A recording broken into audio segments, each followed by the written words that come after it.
Hey, is your monitor running? You should probably go out and catch it. Hey guys, welcome to the Wild Bits Show. I am Upamanyu, And I'm Meghna. and we've got a great show planned for you.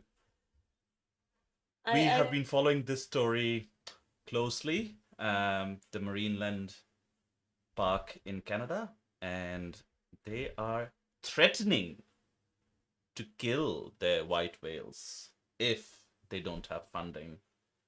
That is terrible, terrible news. We'll see what that's about. And also, a renewable energy plan. An energy plan in NZ is ignoring the progress that has been already made.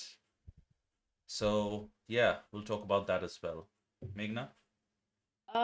so we're also going to be talking about how the heat wave has wiped out clownfish in what was supposed to be a safe haven for them. And in addition to that, we're going to talk about this black bear that was shot to death because it killed a camper. And then, if we have the time, we would be covering other topics, but we also have our segment on new species discovered. And I apologize for the absolute, really bad joke that Upamanu started with. That's the best I have.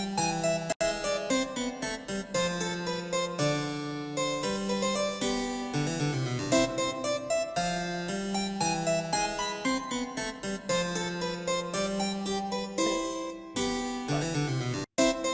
All right, why don't we straight on jump into the headline topic of this week? Marine Park threatens to euthanize 30 whales if Canada does not provide funding. This is almost like um, blackmailing of some sort. Like this, it sounds like blackmailing, which it is. Marineland, an embattled amusement park in Niagara Falls, Canada, has issued a stark warning. It sounds very urgent. It will euthanize 30 beluga whales unless the federal government provides financial support. The threat follows Canada's fisheries minister blocking the transfer of captive whales to a Chinese theme park. So we reported on this um, story last week, No, but I think it was a couple a of week, weeks back. yeah, a couple weeks ago. But this is what it has come to. We were when we talked about this story last time. It was that they are exploring options basically. But now it has come to that final leg where they are saying they will euthanize it. What do you what do you think, Meghna? I think last time we also spoke about how they wanted to relocate them to China, but we also Mm, spoke about how when they were just relocated to America, which is not really far from them, three mm, out of the five beluga whales that they had translocated last time, they died within 2 years of translocating them. So China is super far, so we were not sure if the whales would make it, and I think that was one of the biggest decision, and that was what a lot of people were against, because mm, if you were transporting them, you might actually lose them in the transportation itself. mm. But seems like we might lose them in any case, which is very, very sad. And this has become very urgent as well. The park facing ongoing scrutiny, of course, they are, and multiple animal deaths argues it desperately needs funding to continue caring for the whales. However, the government's refusal to allow their export to China underscores growing animal welfare concerns surrounding marine parks. Actually, one of our common friends, um, visited me in Auckland this weekend. We actually went to the Auckland Aquarium over the weekend. So yeah, and we were discussing this exact same thing. I was sort of precursoring to her um, what we were going to be talking about on this show, and I think I mentioned this where we were like, "Oh, we are visiting an aquarium. It's a good, it's good to see." We saw some beautiful like stingrays and stuff there, green turtles, etc. But definitely understand that yeah, this not their natural habitat. Um, yeah, as good as it is to see, but and if such a situation arises where they are not able to raise funds through just the visitor numbers or you know um donations or whatever else marine parks do to raise funds, then that is problematic. Like we don't know what the future holds for these 30 beluga whales. I think one of the main things was that this park has already closed down, and it's just the Yes, belugas that they need to, I mean you it know. has closed down because they could not raise the running costs, I would assume, right? No, I don't know if it was closed down because of the ongoing scrutiny that it has. It says Oh, that, maybe there that were too. multiple animal deaths. Yeah. So that's why they're facing ongoing scrutiny.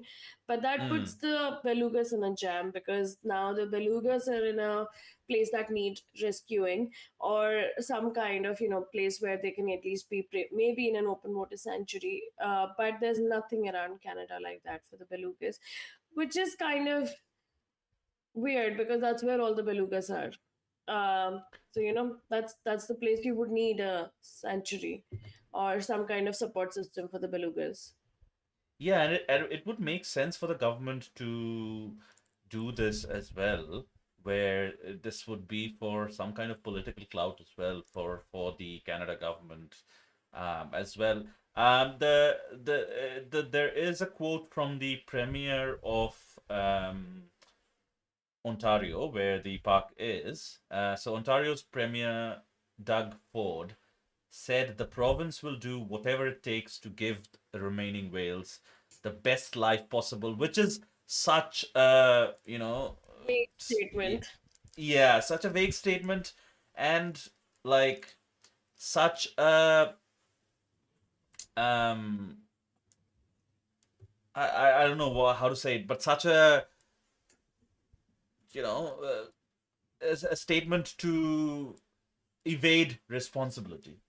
And adding the state as of the park was just terrible. I mean, yeah, this is like the typical diplomatic speak for But if you see, avoiding responsibility. what's written on the leftmost, it does say, like, there's a link to another article which says 5 years, multiple deaths. What is happening at the home of the last captive whales in Canada? So Yes. either way, this is now like a catch-22 situation. Now already, Hmm. I guess a lot of whales have died there, and then now they're like those kidnappers, who are like, you give me the ransom money, I won't kill your child, kind of thing. Yeah. Like, I have the knife on the beluga right now, so I will euthanize it, give me the money now. And um yeah, we have a discussion question here. Like, is euthanizing 30 belugas worse than their prolonged captivity, given Marineland's financial threats to Canada? I would say yes. I mean, again, like we'll have to rehabilitate them anyway for them to be released back into the wild.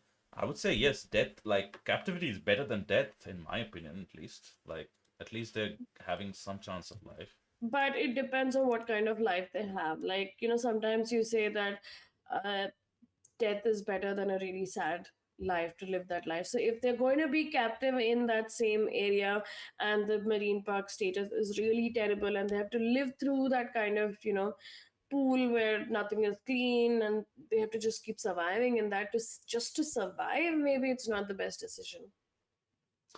I mean, like, again, since the belugas cannot make that decision, I would say, like, yeah, maybe the life, I would choose life over, captivity. Like captivity concerns, I would choose life over captivity concerns. But yeah, no, your point is fair as well.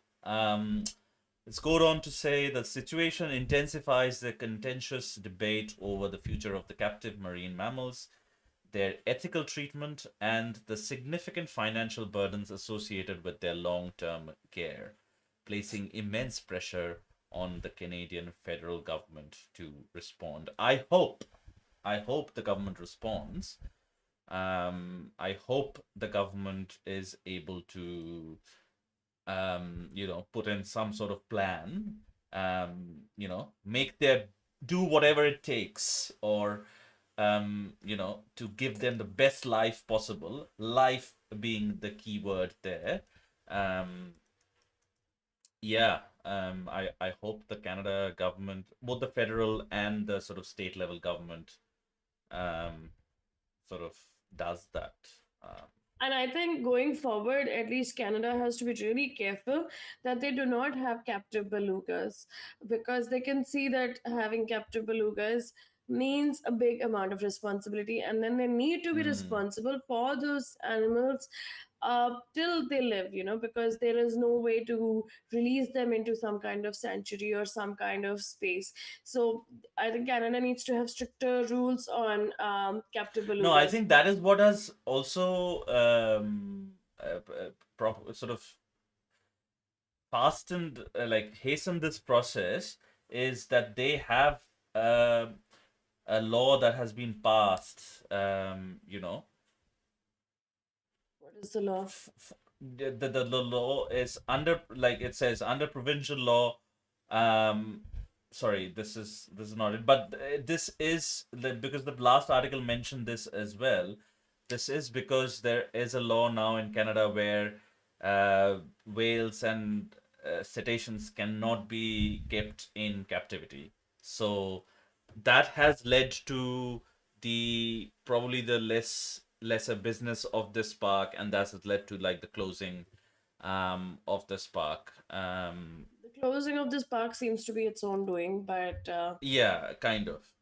yeah. But I um I think the when you want to keep such kind of animals, and over the years with so many documentaries and with people who have gone to these amusement parks also, all of these animals are highly intelligent animals, the whales, the dolphins, all of them. oh, And yes. they keep doing these shows with all of these animals, even I with mean, I orcas. think partly they are able to do all those tricks because they are so intelligent. Like, that just goes on to show how intelligent they are, and how much of this, like human signaling and things like that, like the animals Exactly. can understand. But it also shows how distressing it is for these animals to follow such kind of Correct. commands and Mm, do those shows, because of documentaries like Blackfish, which does show how an orca killed its trainer. And it's not the only I think incident. There were multiple incidents across places, and this is only when the orcas get way beyond their saturation limit of being able to handle what they're mm, told,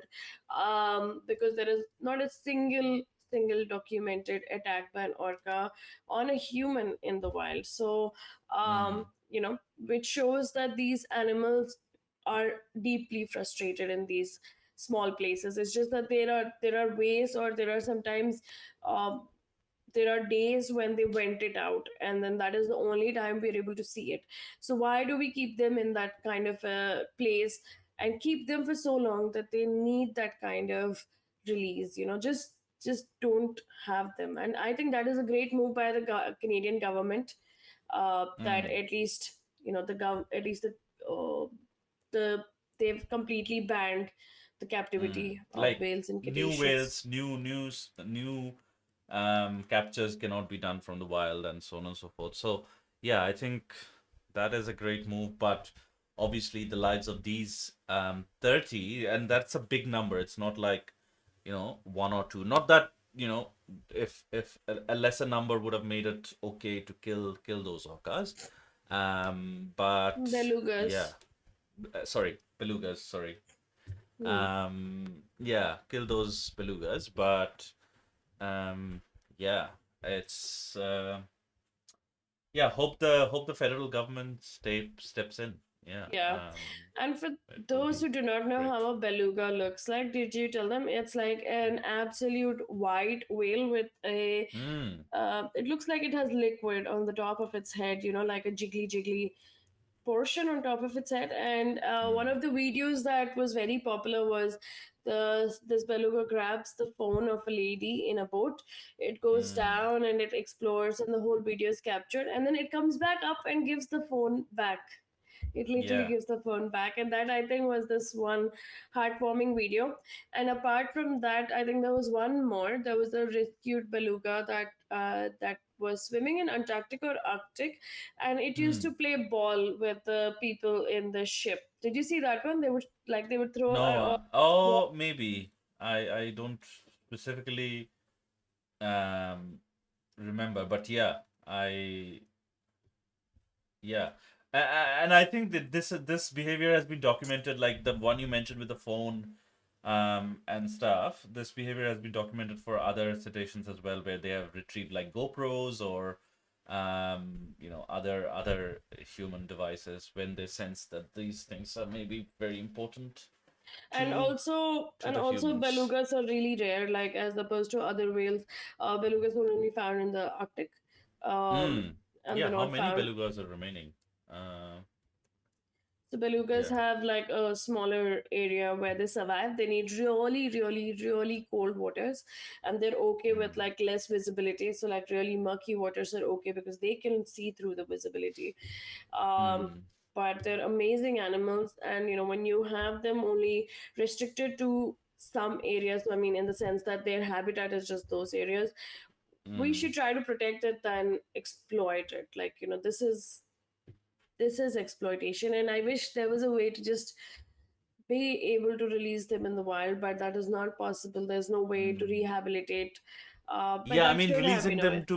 releasing them to the wild would be same as like euthanizing them Euthanizing them. because yeah.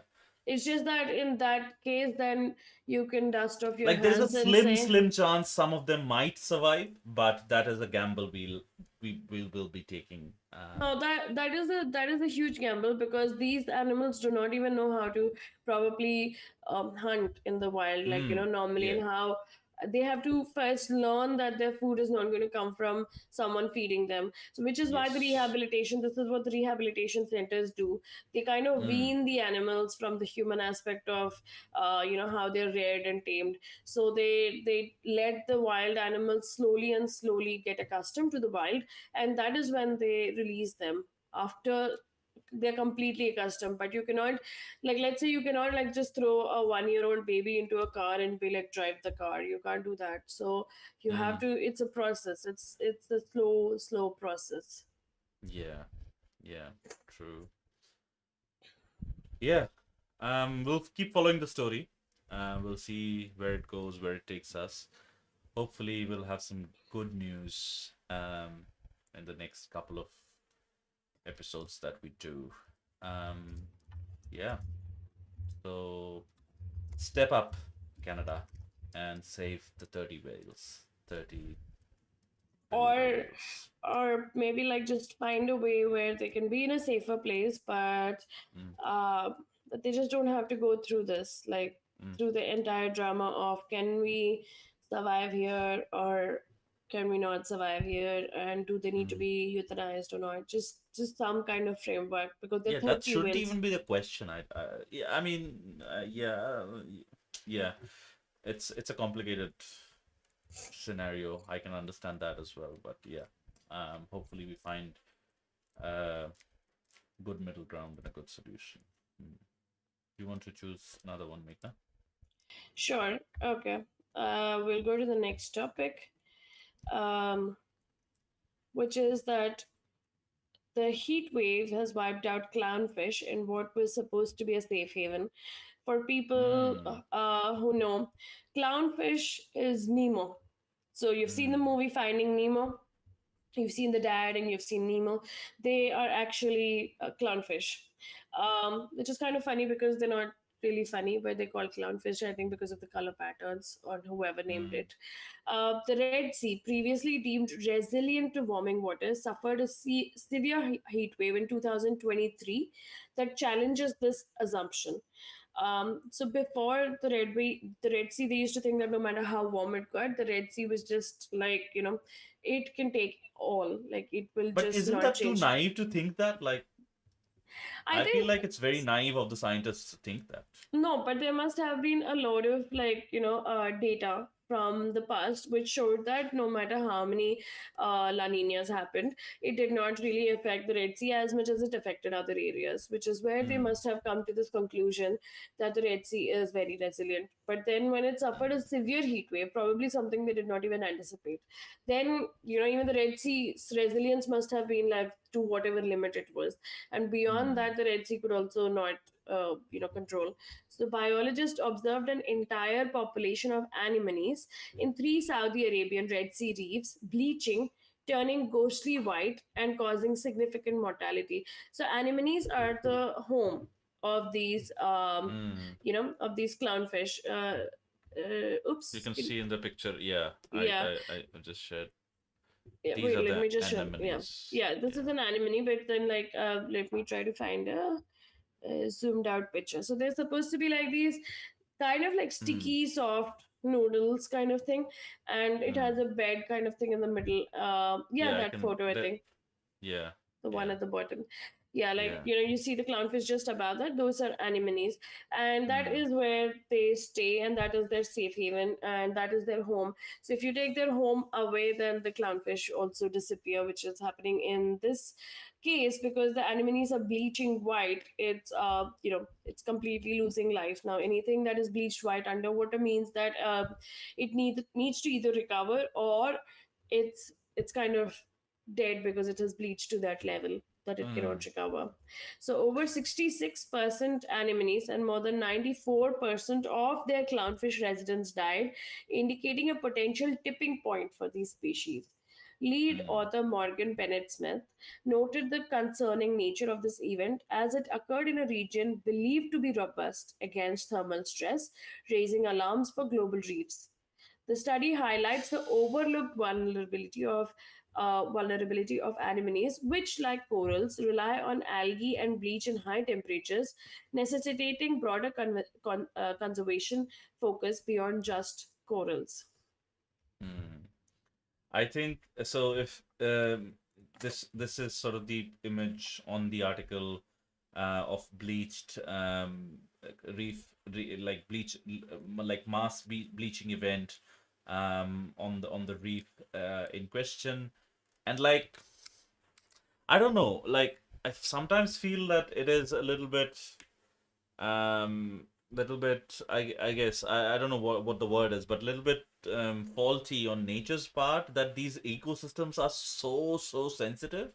Like even a 0.5 degree or a 0.1 degree temperature difference can cause them. But then I can also understand that these ecosystems have developed in stable earth conditions for like millions of years. So um I think the problem is not with a 1.1 or 1 degree difference. The difference is when mm, it happens instantly as opposed to gradually. So, mm, when you say that they've evolved over centuries, that is when they've been given the gradual time to adapt to something.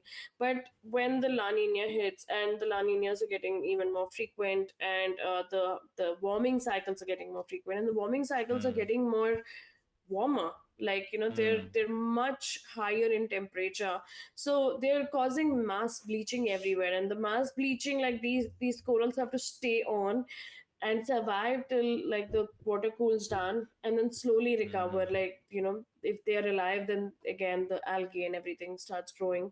But it's a long process. Earlier what they used to say was like La Nina occurs once in 7 to 10 years, and it was necessary for the occurrence because it kind of gave a clean out and gave the cycle of what would you say, of nature. But then that cycle started becoming repetitive and too soon for nature to recover from it. mm. Yeah, that's the part I can understand as well. And I think, yeah, these ecosystems, probably when the Earth's atmosphere and the Earth's temperature was more unstable, there was a time before this stable period that has lasted this long. There was a time before that where the Earth's atmosphere and the temperature and the climate was very unstable. The things evolved there was obviously wiped out before to make way for all these other things. But at that point, they would have been a lot more resilient. But yeah, we can't really say much about it because the Earth has had very stable conditions, very chemically stable conditions as well, for um a lot of years now. Um, I think it's yeah, also, how they say wildfires are also good for the forest, but only when it's a natural occurring wildfire. So the yeah, natural occurring wildfire kind of, gets all these dried leaves or dried things, or it kind of cleans up the forest. It says that it's actually a good recycling. But when it happens too frequently and then it's happening because of human causes, then it actually is against the forest and its life. So it's the same way what is happening with the ocean. So anything that yeah, is human induced and then it's causing the cycle to change, it's not great for nature anymore. So it's not nature taking its course anymore, it's other yes, factors that are speeding up its process. that's right. That's right. Um, it's yeah. So I just looked it up. 11,000, roughly 11,000 years. The Earth has been very stable. Before that, it was like ice age warm, and things like that. So Holocene, that's what it's called. So yeah, I mean that long for some of these ecosystems, some of these relationships, like the symbiotic relationships, to develop, means that they're very, very sensitive to any and all of the changes.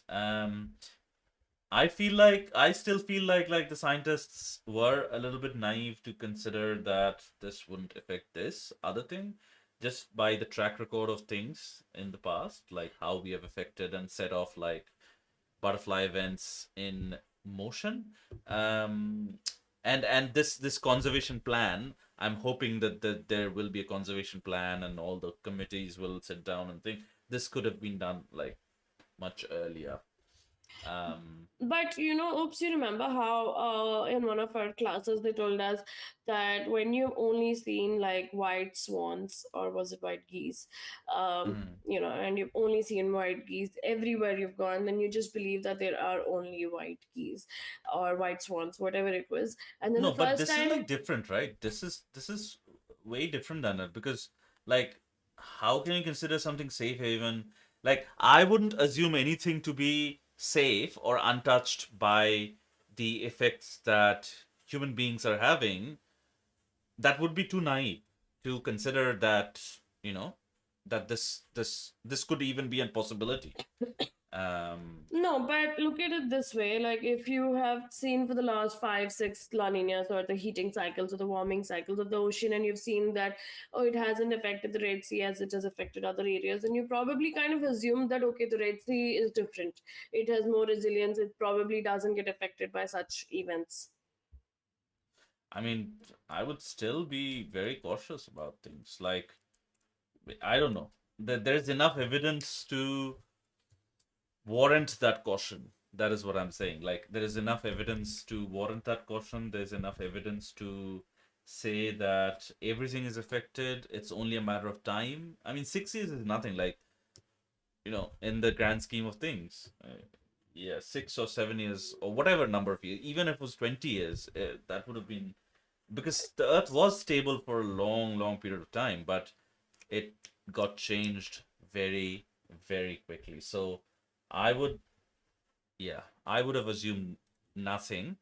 But as we are here now, I don't know. The best way out would be for us to find a very um a solution that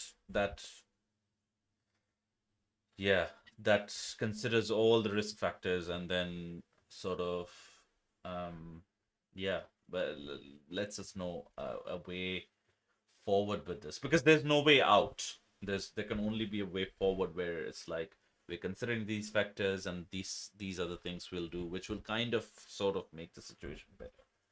Um, I think Also, Patch it up.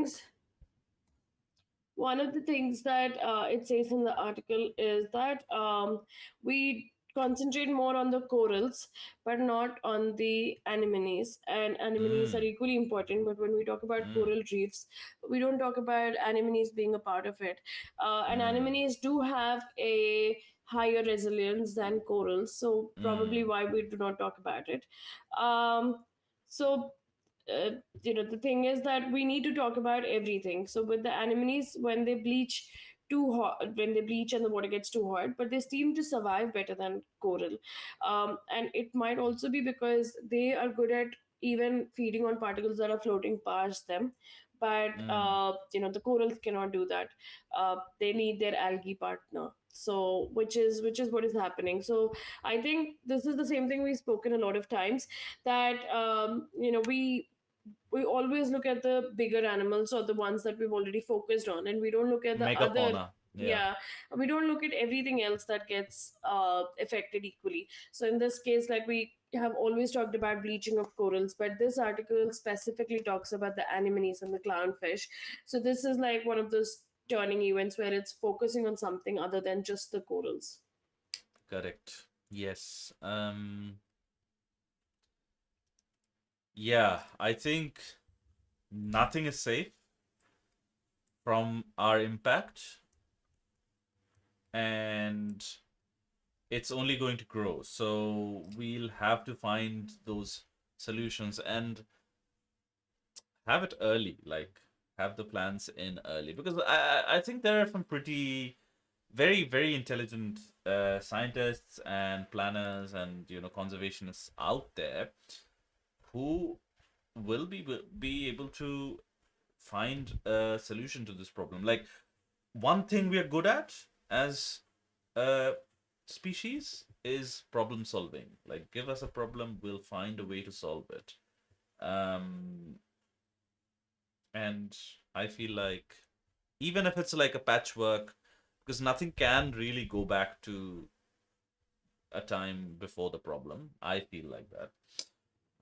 It's very unrealistic to assume that we are able to return something back before we touched it, because there exists no place on earth where human footsteps hasn't been, you know, within 1 kilometer. There's some kind of human activity going on of any place on earth. So yeah, I feel like it's best for the clownfish, and some might say, oh, clownfish, I don't really care about the clownfish, but as we have seen repeatedly, that each and every species is a very integral part of any ecosystem. So Yep. And the yeah. fact is that if you do not want to save clownfish, then you're okay losing Nemo and Dory and the other, Mm. tinier fishes. Because one of the things that I loved about that movie was it did not focus on the bigger animals. Like, it could have focused on Mm. anything else, like how Free Willy and the others, and Moby Dick and all have focused on whales and the bigger animals, but this one focused on a tiny fish that you see, just on the coral reef in between the anemones, but looks orange and white and is bright. And Mm. I don't think till that time nobody focused on like a tiny fish, and then that tiny fish became something that everyone wanted. Everyone wanted to see.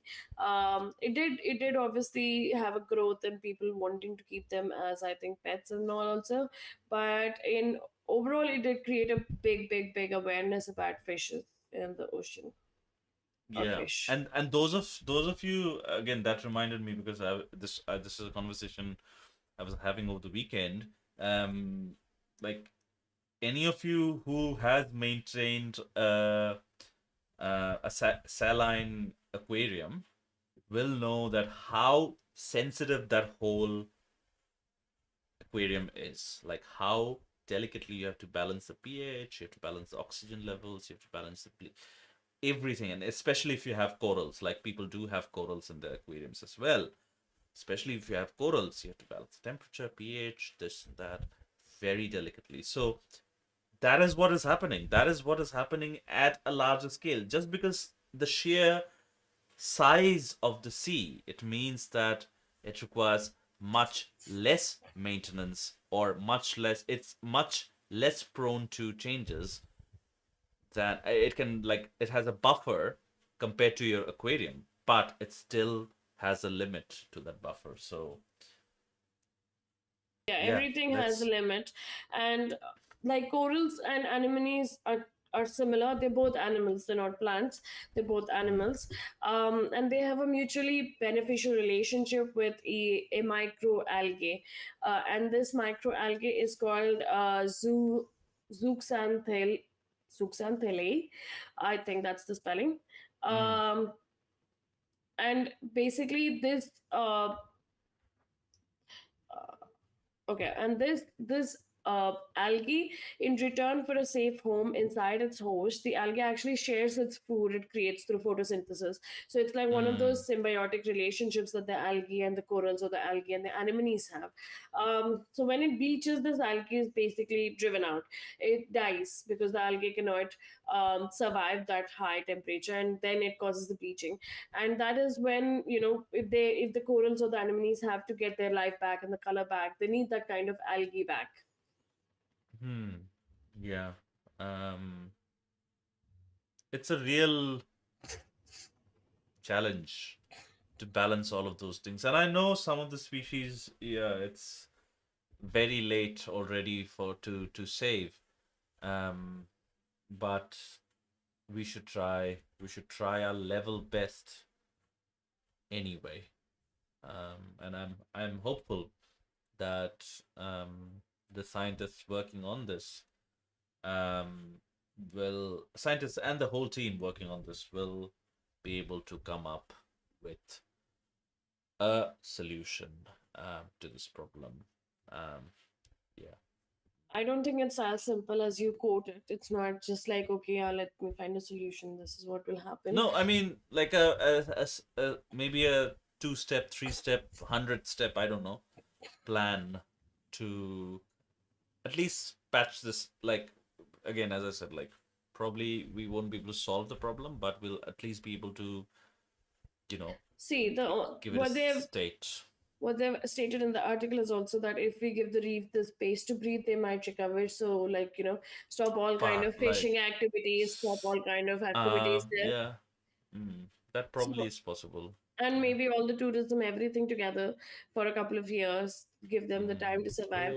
Now, this has only happened in few places across the world where they've actually cordoned off areas and seen how the reef recovers and the fish And that recover. too, like very, very small areas, right? Like, Yeah, small areas, but the recovery has been phenomenal in those small oh, areas. 100%, Yeah, 100%. so I think that is the only way that if you want to give them the chance to survive, you give them the chance to breathe. Do not touch Hmm. any of these areas that are being devastated by such kind of human effects. Give it like a couple of years, and then only uh, like get back to whatever activities were there. There are a lot of places across the world where this has been successful, and this is a successful way to go ahead in protecting marine areas. Um, yeah, yeah, I am, again,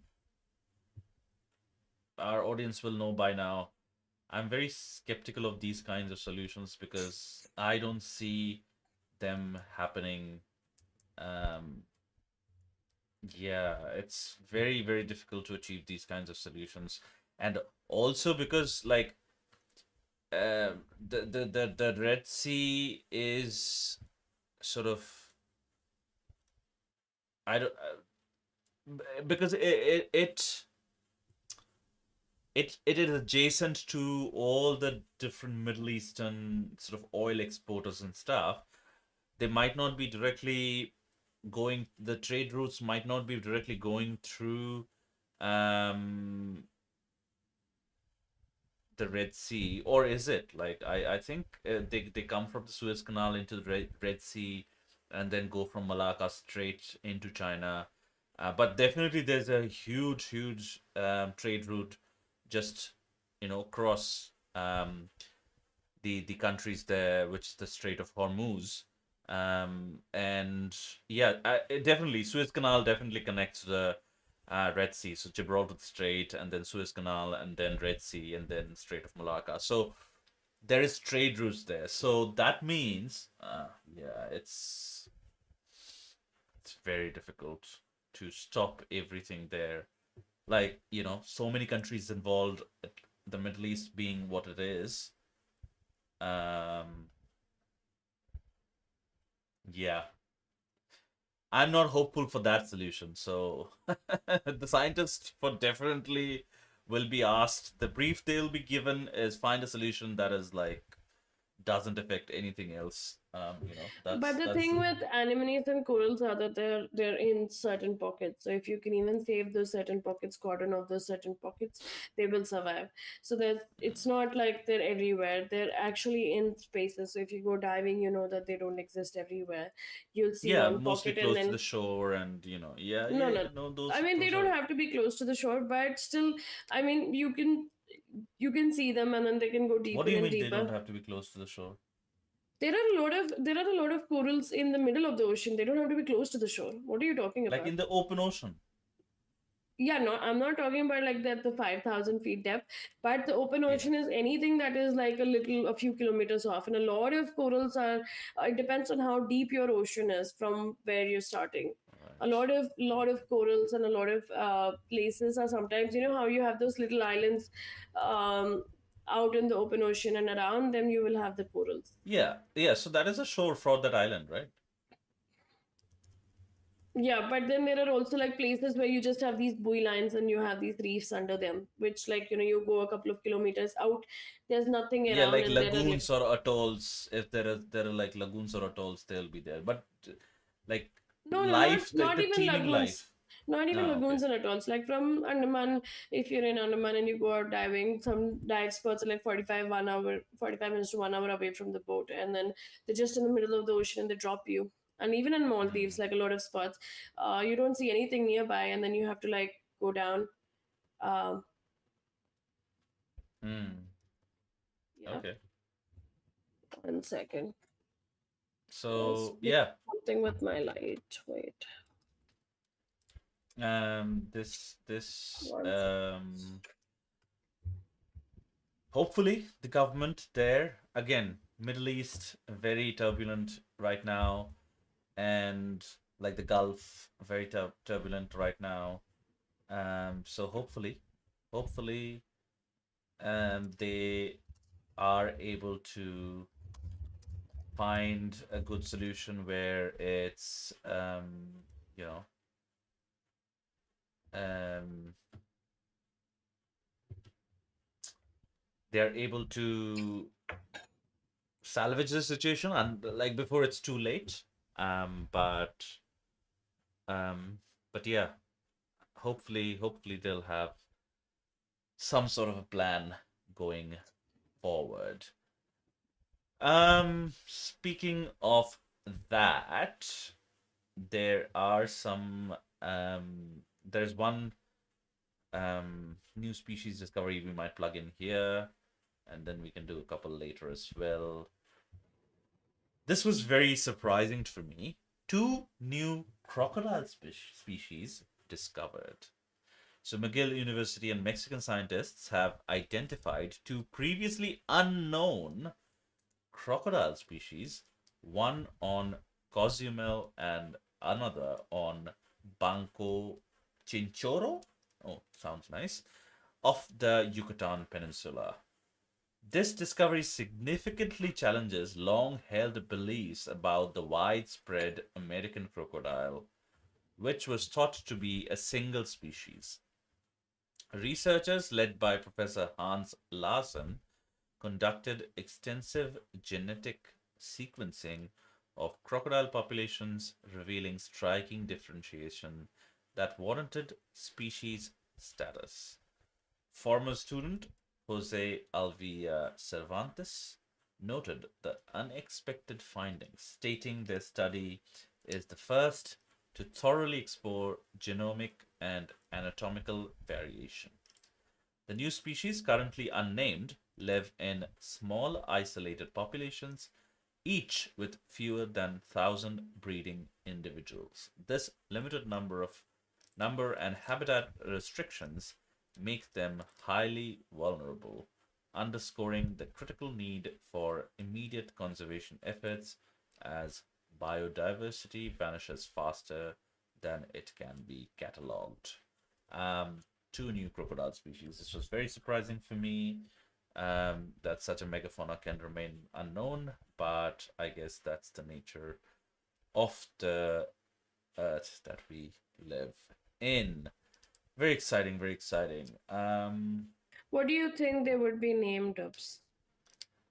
Maybe after the scientists, or maybe because Crocodilus acutus is the American crocodile, so maybe the Crocodilus acutus consumus, or I don't know, yeah, something like that. It would be like a, it's not a subspecies, so maybe Crocodilus something, I don't know.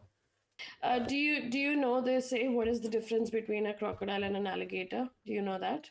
I do not, but You yeah, you them, see an alligator later, but you see a yeah, crocodile in a while. That's the yeah. difference. Mm, correct, correct. That Yeah, is a good but joke. no, but also it's really weird. But a crocodile is the one that has a A-shaped snout, and the alligator is the one that has a C-shaped snout. Right. So they kind of, I don't know why they named it that way, but you have to remember it that way. Like the crocodile is the one with Hmm. this, and the alligator is the one with the C-shaped Yeah. snout. Right. Um, but yeah, then moving on, we'll talk about one more species that was discovered.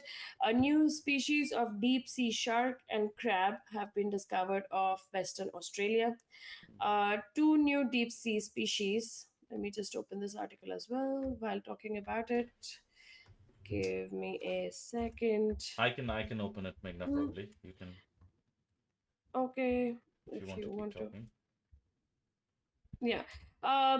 So two new deep species, the West Australian lantern shark and a porcelain crab, have been discovered off Western Australia, with specimens collected during a 2022 CSIRO-led voyage on research vessel investigator. Dr. Will White helped describe the West Australian lantern shark, found at depths of 610 meters in the Hmm.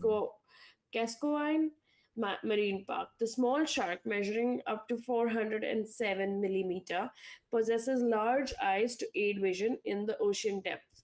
A remarkable characteristic of lantern sharks is their bioluminescence, with light produced by photophores on their belly and flanks. These discoveries highlight Australia's rich marine biodiversity. Scientists involved in these findings are now preparing for another biodiversity discovery voyage to the Coral Sea, continuing their exploration of new marine life. Now, like how we spoke about Nemo, there are fish at the depths, like this one stays at 600 meters. So when you go deeper and deeper, there's no light. So most fish and most sharks or anything that stays in the deep has to have some other light source. So some fish have their Hmm. own light source. If you remember that fish with the little bulb on top of it in the Yeah. Nemo movie. So there are a lot of fish, and in this case, the shark itself, has bioluminescence. It produces light by itself, by these photophores on their belly and flanks.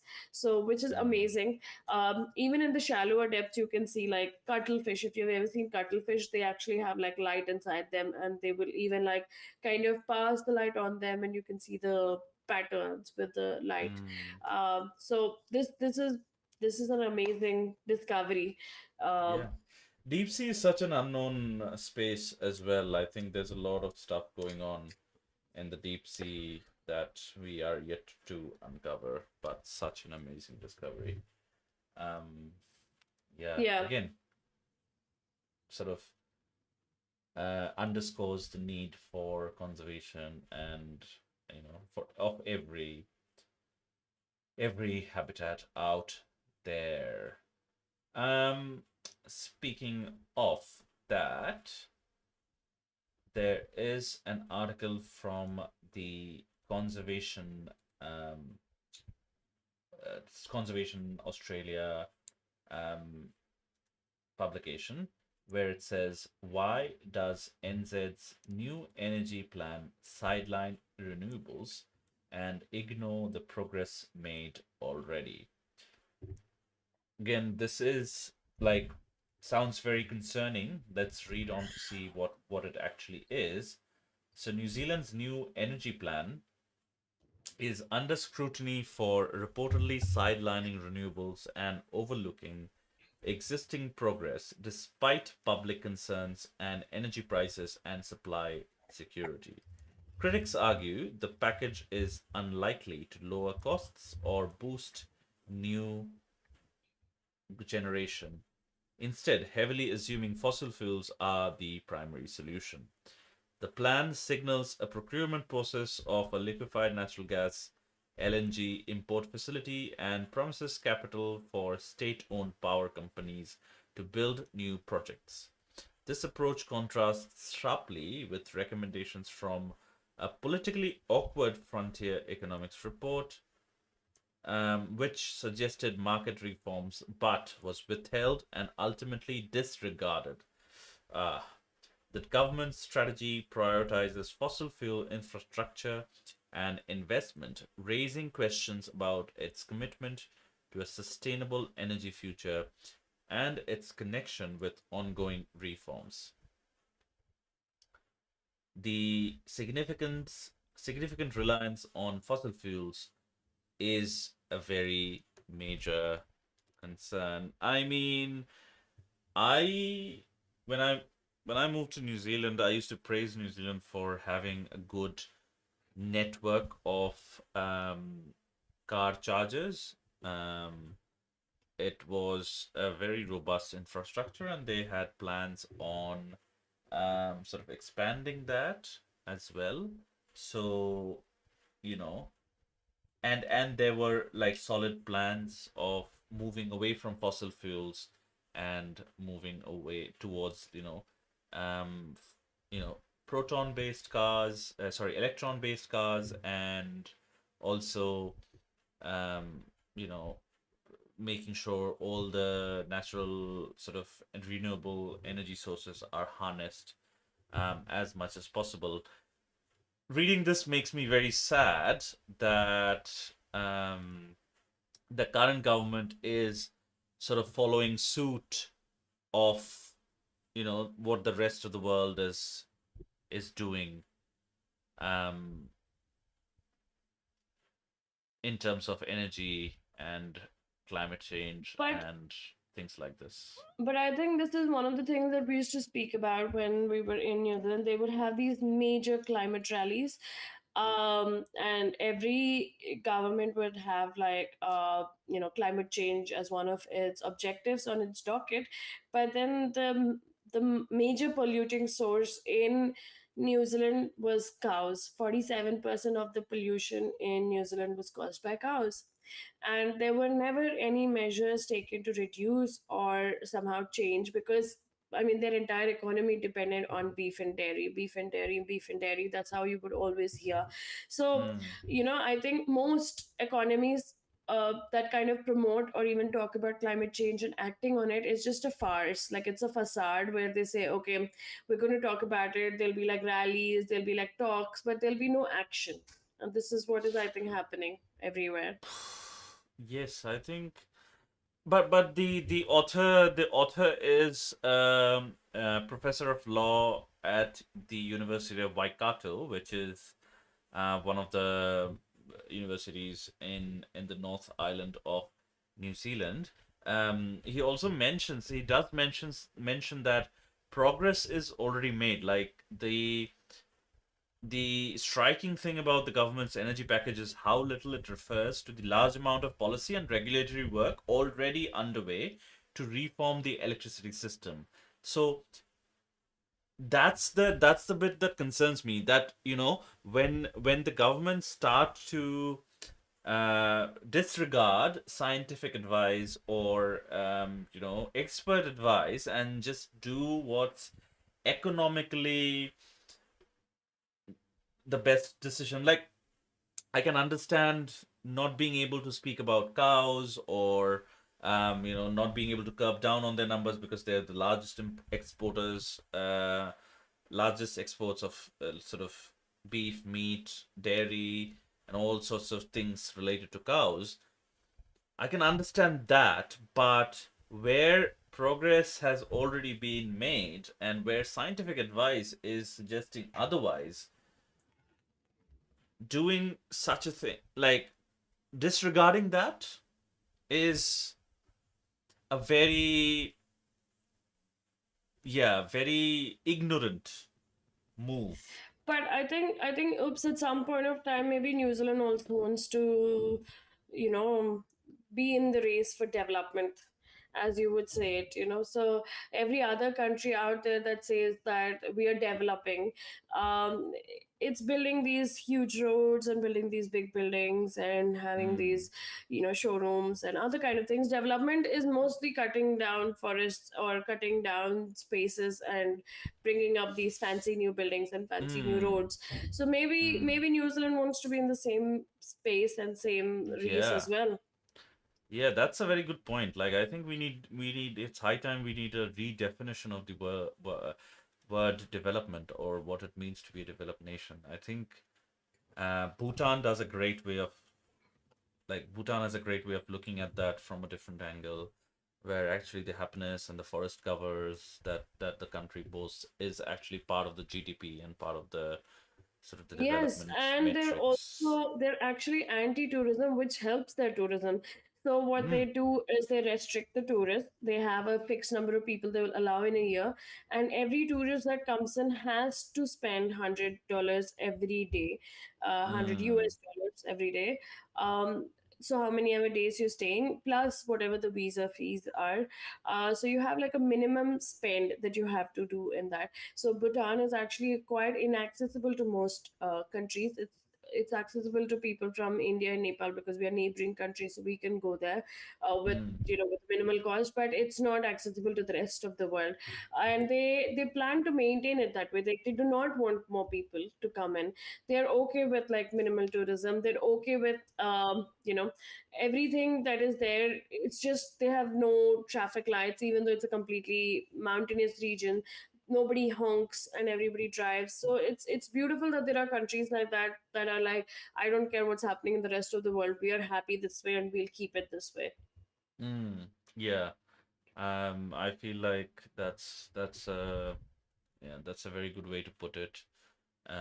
And Um, it's quite strange that we're their neighbor, but like it's a stark difference to what happens here and how things are run here and how things are run there. Like, I mean, they just share the border. There are some border images which show how different the Indian side and the Bhutanese side of the border look. yeah, I mean, population, political aspirations, all of those things have a lot to do with it. Also, they're a monarchy, which has its own pros and cons as well. Mostly cons. I don't know. Yeah, I can't say speak for anybody else. I think You I know, think they love their king a yeah, lot. Like their kings are generally quite yeah. affectionate. I mean, it only takes one king to change that, but or queen. I don't know if they have queens or not, but No, anyway.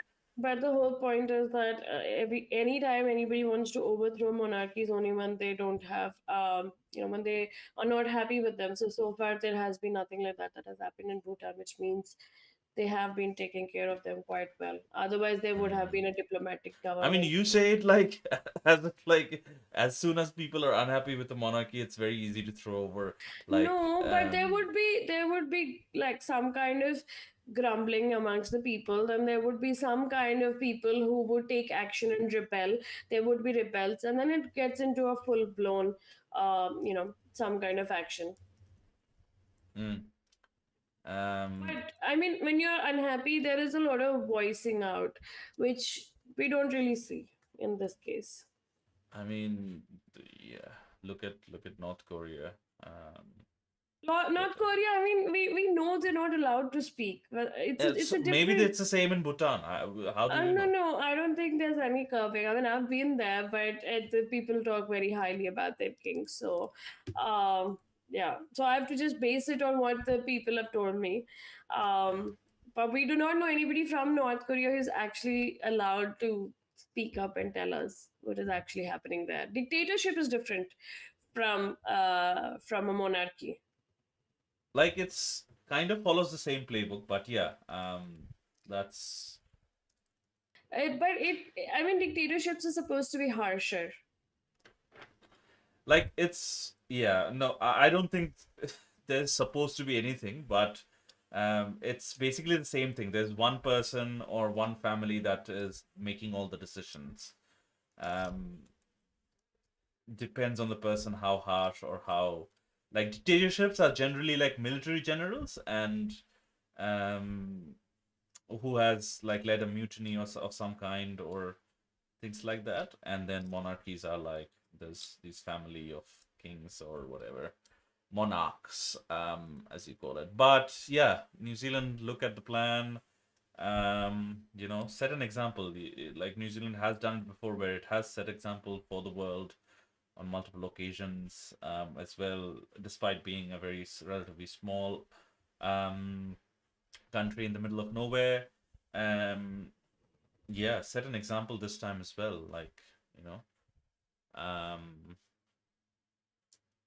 Yeah, take that I mean, stance. it's easier said than done, but still, New Zealand is one of those countries that I appreciate, at least for the fact that they have tried to keep as much nature as possible. Obviously, a lot of their nature is pastures, but still, they've tried to keep they've not tried to like Mm, build on roads recklessly, and yeah, they've not tried to cut through mountains recklessly. So that is something that I mm, really appreciate. So it yeah, would be great yeah. if Only 1% of New Zealand is actually open for development. Uh, yeah, that is, I think, a policy or some kind of a rule that they have here. Uh, yeah, so that is definitely commendable. Magna, as Magna was saying. Yeah. So Um, I'm sure that they would take some kind of a good stand here as well, and they would not get into the race of just development. But we will see, and we yeah, will I update mean, you. development is good, but development for sake of it and just completely ignoring all the other factors is is super bad. Is Super super bad. bad. Super bad. Okay. Super bad is a new Um, word. Okay. Oh, yeah. I also wanted to, we did not touch on this, but I think we have. Do we have? Oh yeah, there was one more species discovered that I really wanted to talk about, which Mm, was the half and half. There's a half male and half female dual sex spider that has been discovered in Thailand. So mm, scientists in Thailand discovered a new species of burrowing spider, Damarcus genus, exhibiting rare bilateral gynandromorphism.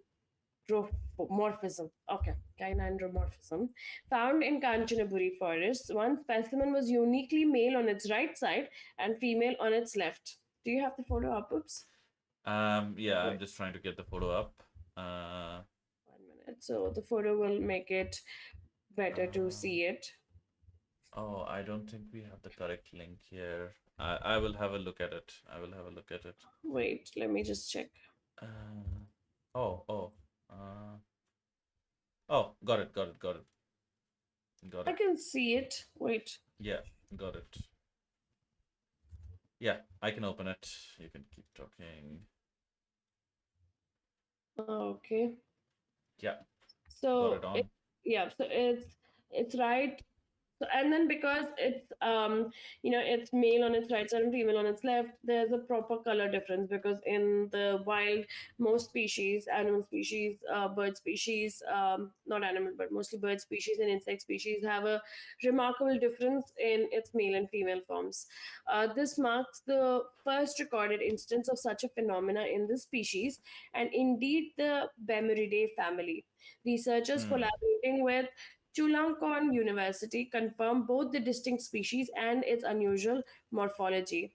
Gynandromorphism, where an organism displays split male and female traits, is an exceptionally rare biological phenomena, often stemming from sex chromosome disruptions during early development. This Hmm. discovery offers new insights into spider biology and underscores the rarity of such dual sex traits in nature. Collected males and Hmm. females reveal dramatic differences in size and coloration. That is such an interesting thing. Nature always can't like doesn't fail to surprise. Doesn't fail to surprise.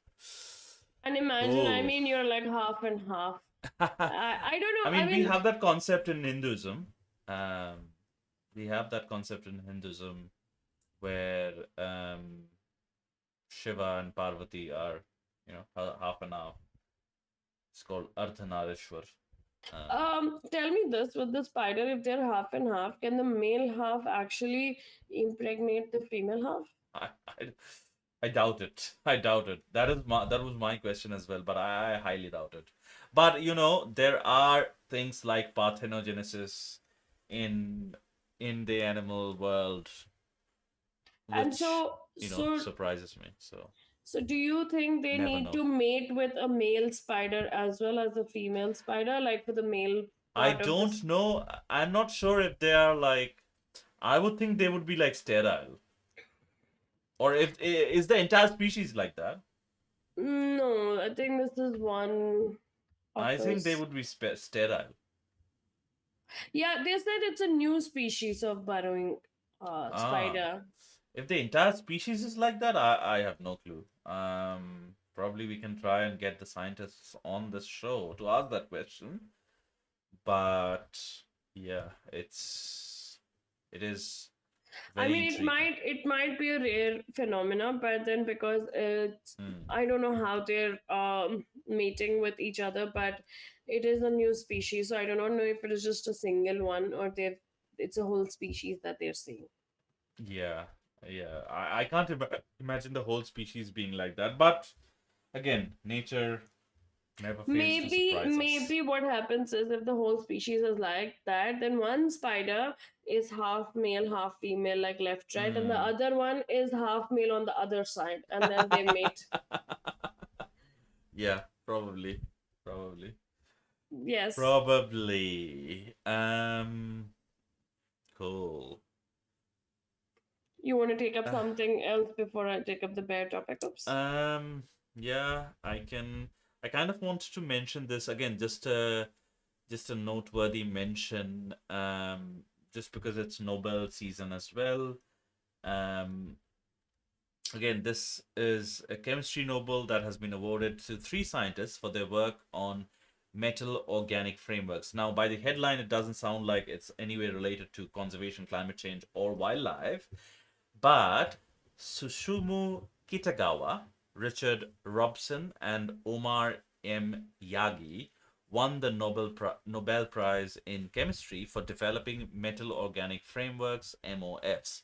These innovative molecular structures possess large internal spaces, enabling them to capture and storage of chemicals. Their research offers immense potential for tackling critical global challenges. That's the hook.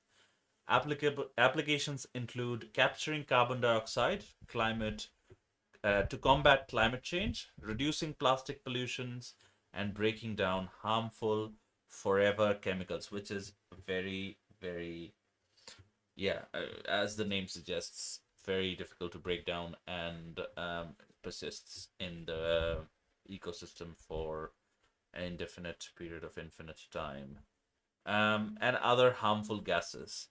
Currently, MOFs are on a small scale, but mass production is being explored. This breakthrough provides new materials offering significant benefits for the planet. You know, again, as I said, humans, very good problem solvers, and, you know, these, I'm very, I wanted to mention because, all the um, all the different faculties of science and research working together for a common goal, that is very much desirable and very much achievable as well if we put our minds to it. But yeah, that's that. We can sort of move on to the next topic, I guess. Yeah, and I'm sorry, my light is giving some problems. It's just No, dying on that's me randomly. I apologize for that. Um, that's probably well, fine. yeah. Um, okay, so the next topic that we'll be talking about, and this is a little controversial, and Hmm. oops, and we had like huge discussion even while just taking this topic. We were not even happy with the discussion question that we were putting out there. So this will be interesting. Hmm. Arkansas officials have shot and killed a male black bear believed to have fatally mauled 60-year-old Max Thomas of Springfield, Missouri, last week at his campsite. Thomas's Hmm. body was discovered Thursday several yards outside the Sam Thrones campground in the vast Ozark National Forest, according to Newton County Sheriff Glenn Wheeler. This tragic event marks the second fatal bear attack in Arkansas in recent weeks. Authorities with the Arkansas Game and Fish Commission reported that in September, a 72-year-old man also died after a bear attack in nearby Franklin County. The swift action by officials to track and neutralize the responsible bear underscores effort to maintain public safety in popular wilderness areas. These incidents highlight growing concerns about human wildlife interactions, prompting calls for heightened awareness and precautionary measures for those venturing into Arkansas's extensive natural parks and forests. So, the discussion question here is killing the bear an appropriate response in this case? And what alternatives could have been considered, especially before a human fatality? Um, Now, one of the things that is happening in this case, especially, is there are two, three things now that something that the summary hasn't noted. One is that the phenomena of bears attacking humans is quite rare in this area, but also the bears have rebounded, just like in Florida, bears have rebounded here because there has been active measures. Third, the campsite was in a camping area, which is basically somewhere in the forest area, not in the residential area.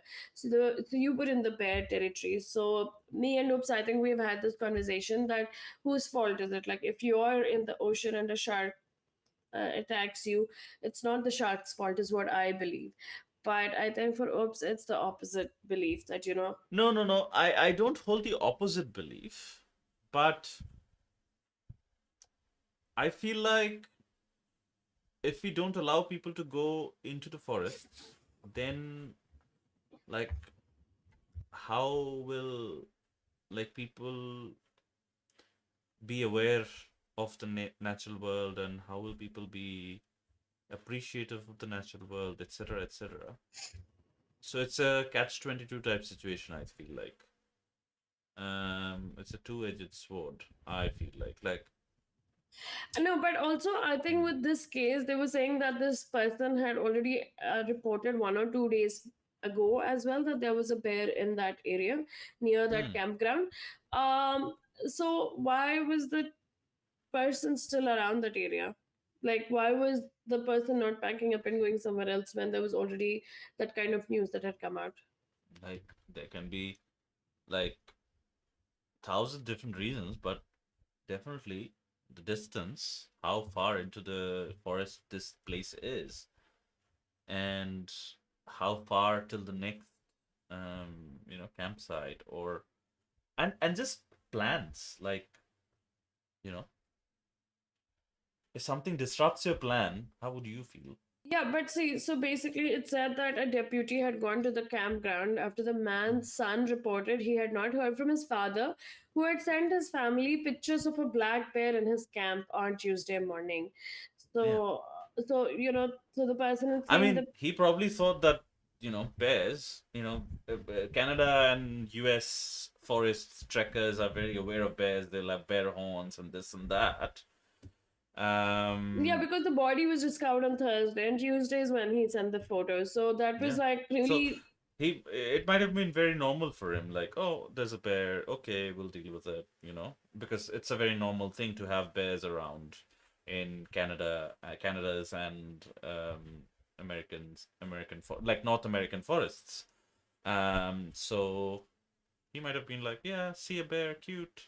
Like we would say in the photo of a bird in New Zealand, there's nothing else in New Zealand other than birds. Or maybe, I don't know. A tiger, like it happened with us in Tikala, where, a tiger was sitting in our forest lodge outside in the veranda. You know, so he might have been like that. But how would he know that the bear would come attack him and kill him? Yeah, I don't know. Um, Yeah, so at the end of this article, it does say that one of the scientists says that even though this is the bear, I think that they believe killed the camper. They say in the mm, end that even though this I mean, this incident has happened, bear attacks are exceedingly rare. Like I think the mm, last one was something in 1900. I don't remember what year, but it was like way, way, way back that something like a bear has attacked a human in Arkansas. yeah. Uh, but at the same time, I mean, they checked CCTV footage and they were like, okay, it's this bear, let's shoot it down. What do you think as the public in general? Is that a good way to go about, like, just like okay, this one probably kill me, let me go kill them, kind of thing? Or what is like a better alternative to it? Hmm. I feel like the policy on this is pretty similar all over the world. If a carnivore capable of harming humans harms a human, let alone kill it, they are declared a man eater and they are shot. The thing is also, we actually do come in their food cycle. It is just that we conveniently took ourselves out of Oh, their no, food no, no. cycle. But isn't it like only polar bears? For only polar bears, we are on their menu. All other carnivores don't really care for us. No, no, I think it's the same with even tigers and all. They in fact say that a lot of animals, they like human meat more than other meat if they have access to them, to us. I don't think that's the case. Only polar bears will actively hunt human beings. No, no, I think all kind of bears and tigers. But tell me this, then why do people kill them if that is not the case? If tigers or bears are just mauling one of human, then The thing why do you is, have to kill once it? they get a taste, like they will not actively hunt us. Like sharks will not actively hunt us. But if they get a taste of our meat, that's where the human meat being very palatable or better than all the, because our meat is very lean from all the good things that we consume or whatever, I don't know. um our meat is very lean and supposed to be tasty, I don't know. This is reports from like people who were practicing cannibalism or whatever, Hannibal Lecter type characters. But anyway, once they get a taste, then they have to then they actively will hunt for more human beings. And I once they also realize that these guys cannot run or defend themselves, Yeah, so yeah. that is the main thing. I do not But know that is a how. case by case basis. Like that is not something that a mother is teaching their kid, unless it is like Sundarbans, which every tiger is a man eater. um, yeah. So the so I think the thing with this is actually the last point that you said. I do not know how tasty our meat is. Obviously, there are accounts we do Yeah, not know. I mean, you shouldn't know how tasty our meat is. No, I mean, we do not know for sure, right? Like right now, Yeah, we do not have any written records by people comparing, like, let's say, chicken or beef to our meat and say, like, yeah, which is yeah, tastier. But yeah. with humans, I think when an animal becomes a meat eater, a man eater, then that the second point that you said, that you see them as a easier source of prey, is actually true, because humans are slower, humans are weaker. as opposed to other animals. Like I think this is similar to what has happened in New Zealand, though, right? Oops. So when the Britishers and the Europeans arrived in New Zealand, they thought that the landscape was really boring. There were no animals to shoot, no animals to hunt, no animals to see. So they brought in and introduced a lot of animals, and one of the animals they introduced were rabbits. And rabbits, Hmm. as you know, multiply like crazy, just like guinea pigs. You would say you bring two and you would have 24 in no time. So when the rabbits started multiplying like crazy, then they were like, oh, we need to bring some other animal to control the rabbits. So what did they do? They brought in stoats and ferrets, and they thought that the stoats and ferrets would go for the rabbits. But when the stoats and ferrets came to New Zealand, they realized that, oh wow, the birds are super slow. They just freeze. They don't Hmm. do anything. Like they don't fly. So the stoats and ferrets started going for the native birds. Which is Correct. when it kind of started ringing alarms. I don't even know where or how people thought that that was a great solution, but it's similar like I how mean, the yeah. stoats and ferrets went for the slow birds because that Hmm. was easier than the effort they would have had to put in running behind a rabbit. And it is similar here, probably, that when a tiger or a bear becomes a man eater, they just know that humans are slower and weaker as opposed to, let's say, a deer or any of their other prey. They see us as an easier capture. I do not know about Hmm. the taste, but the easier capture is true. Definitely. Easier capture is probably the primary motivator there. So like the point I was trying to make is, yeah, like the law or the approach to uh human animal conflict, especially if it's a large carnivore, mostly from the cat family, but also the bear family, etc. Even like wild dogs, sometimes, or elephants. Whatever is capable of easily killing a human being without much effort on that animal's part. Those animals are shot down. If it's a carnivore, as a man eater. If it's a herbivore, then as a you know problem elephant or whatever, problem bison or whatever. Yeah, but Yeah. don't you ever think that we are the problem, not them? Like, I mean, in this case, literally, it was a I agree. campsite. It was a campsite where the bear probably stays around that forest area. I mean, even the photo from the article is showing the bear in some forest kind of area. But we'll Yeah. never know, like, if the man instigated the bear, which I don't think he did. If he was such an old man, and then he might have been living in that Oh, area for a long please. time as You well. you cannot take anyone on face value these days. I remember once in New Zealand, I was on one of those beaches in Dunedin, and there was a sea lion, and they tell you specifically to not go like closer than 10 meters. And there was this person that was right next to the sea lion, and he was trying Hmm. to kind of heckle it. And the sea lion then kind of tried to lunge at him, which is when he went away. So Uh, and this person was like really old. So I mean, you cannot take anybody for face value on what but they yeah, I will say that we will never know that who instigated who, or if there was an instigation in that process, in the killing process. But see. But for me, I um, think there are two, three more things. Now, one we have to see where did the bear attack, because if it was its home area, then how can the bear be at fault? Even if it's in the if it comes to locality, you can translocate it. But having said that, a lot of animals, like especially leopards in India, they coexist with humans. They literally coexist. Like there are camera trap footage of a human in the morning, walking in the same area, and a leopard in the night. And these leopards know better than to hunt humans. They do not go no, for but humans.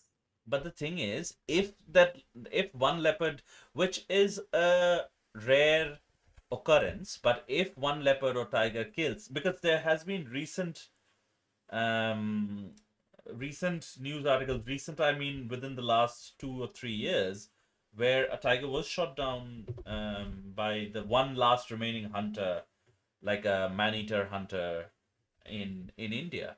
So that's what I'm saying. Like, all the great hunters that has come out from India, Jim Corbett, be it Jim Corbett or anyone else, they were all appointed for those specific reasons. If there's a problem tiger or a problem leopard, those were the two species that were most problematic in But India at that point. that you're saying from, like, there was a time when people even hunted for no reason. Like they hunted tigers and leopards and cheetahs just because they could Correct, hunt. but they were also hunted for this reason when they were problem, True, because true. Jim Corbett at like he started hunting for pleasure, but ultimately he became A a problem conservationist. problem yeah, problem animal hunter only.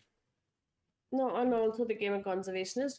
But my problem, Yeah, advocating my for, yeah. yeah, my problem with all of this is, and tell me how this works, that we can go and kill bears in a Florida bear hunt while Hmm. taking permits.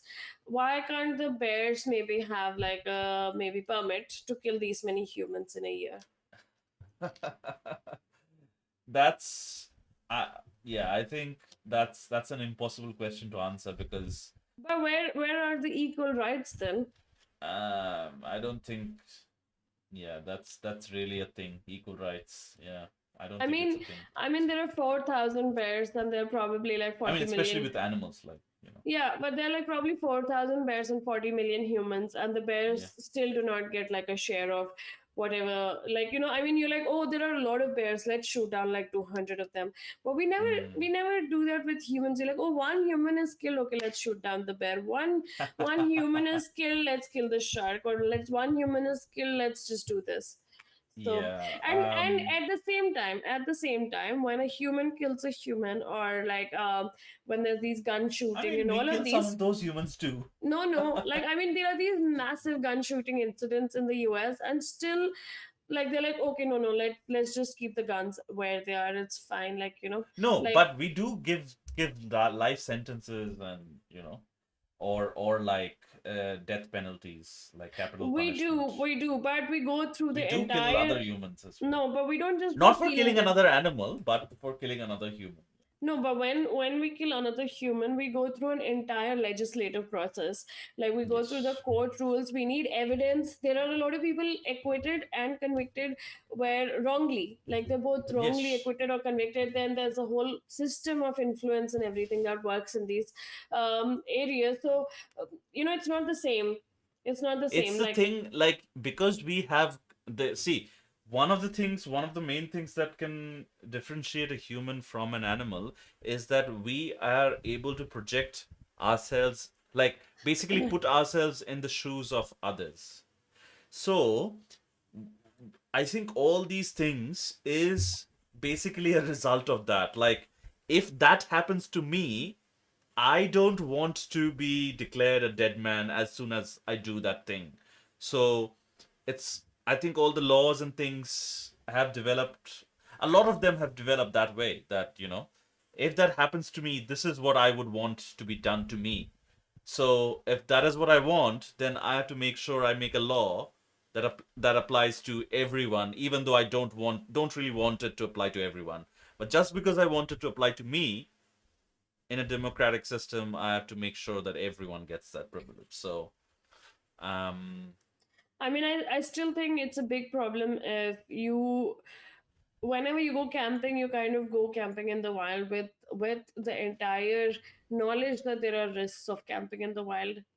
So you cannot blame the animal because you were camping in its home. yeah, I mean, I think that's the takeaway here, And we do that not better know. education.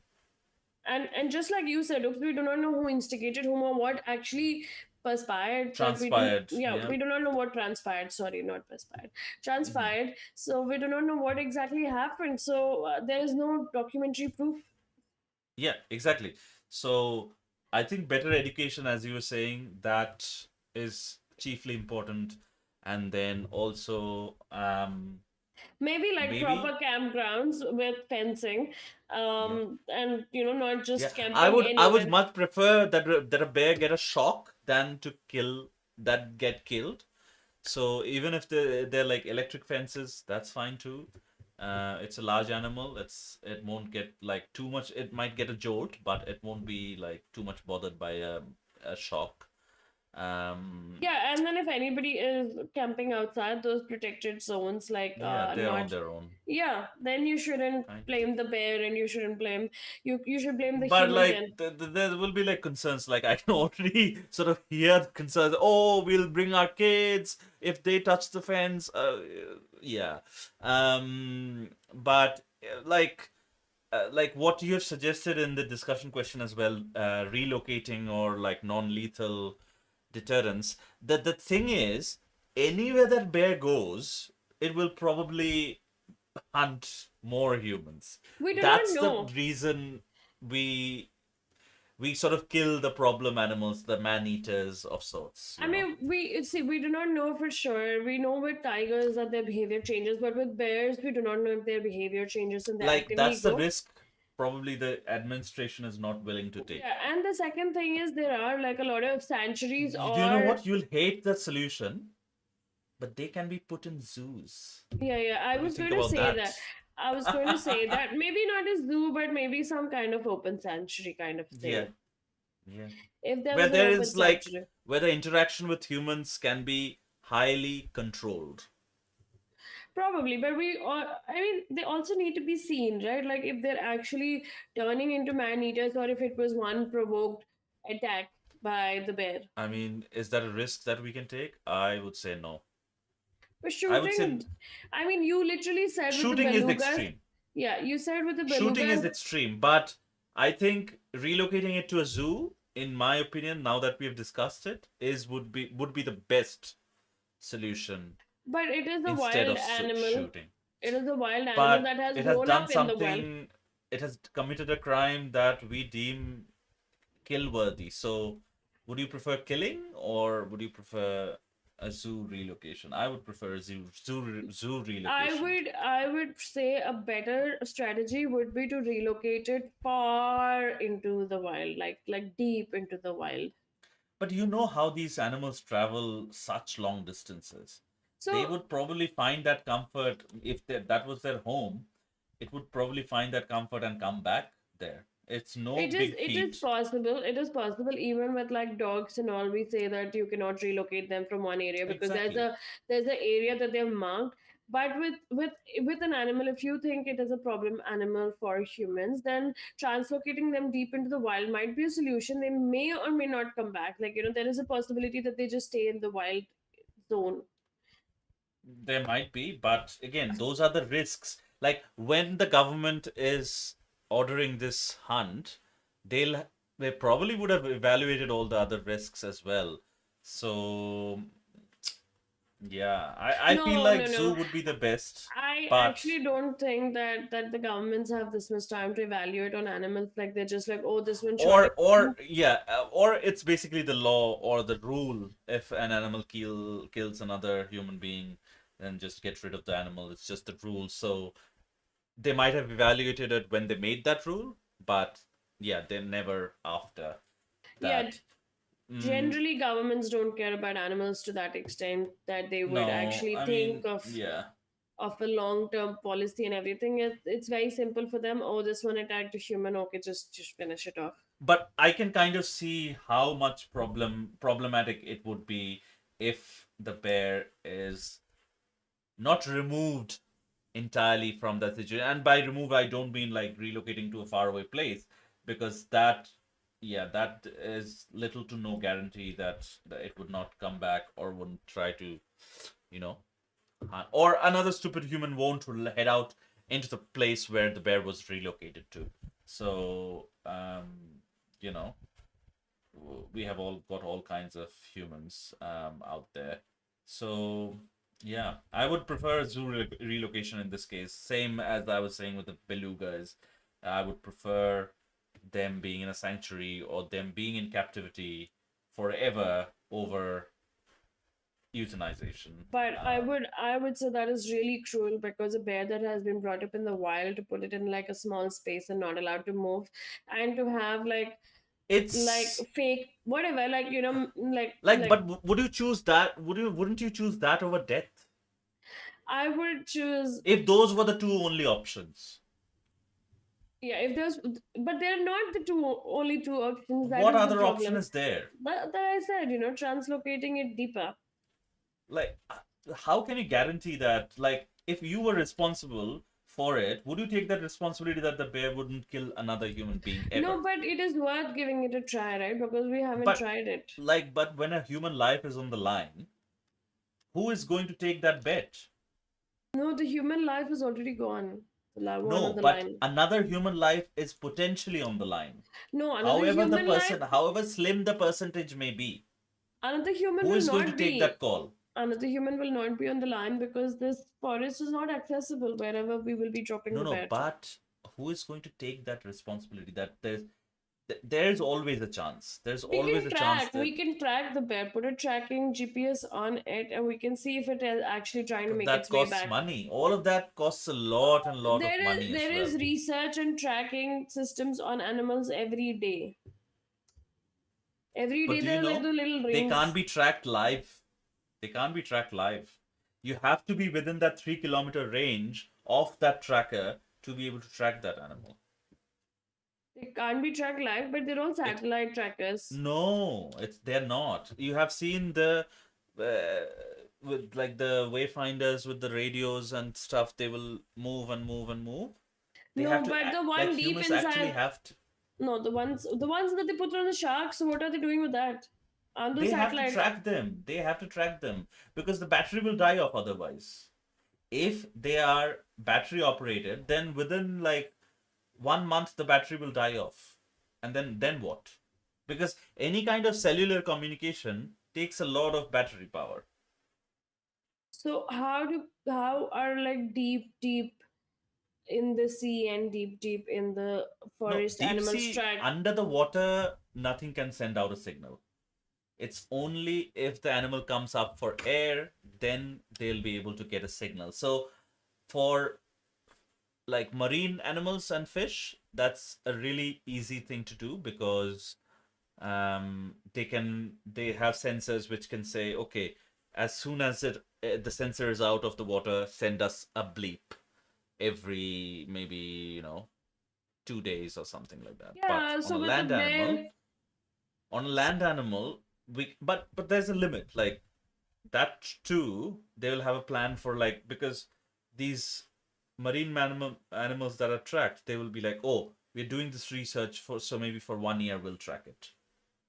But who is to guarantee that? That is what I'm saying. Who will take the guarantee that after 1 year, if the battery runs for 1 year or 2 years or 5 years, who's to guarantee that after that it won't harm a human? Like, but at least even if you have a couple of years of data, you would be able to mm, know if the bear is actually trying to come back to the area it was in. You at least that data you would be able to know, right?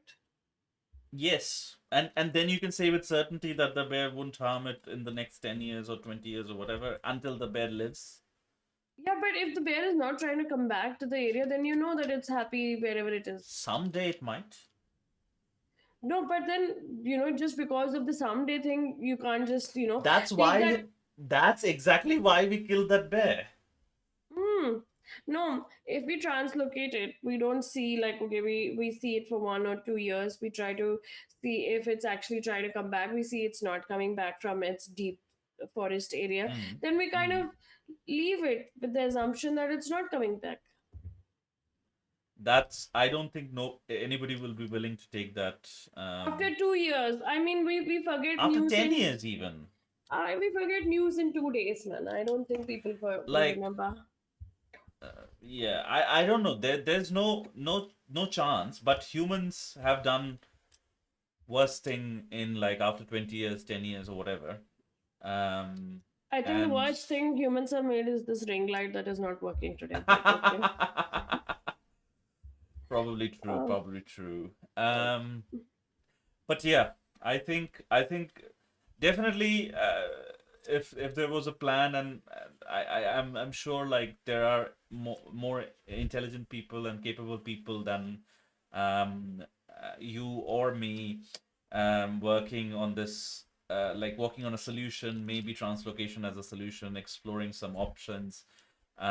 Maybe we will be able to find someone who is exactly working on that, maybe have a chat with them at some point. But yeah, I feel like as it stands currently, since I don't have that data, um, yeah, a relocation would have been a much like a relocation to a park or a zoo or a sanctuary, um, in a controlled space, basically, or even if it's a pen within the forest or some kind, like a few square miles, cordoned off in some way. No, we don't need the Um, cordoning.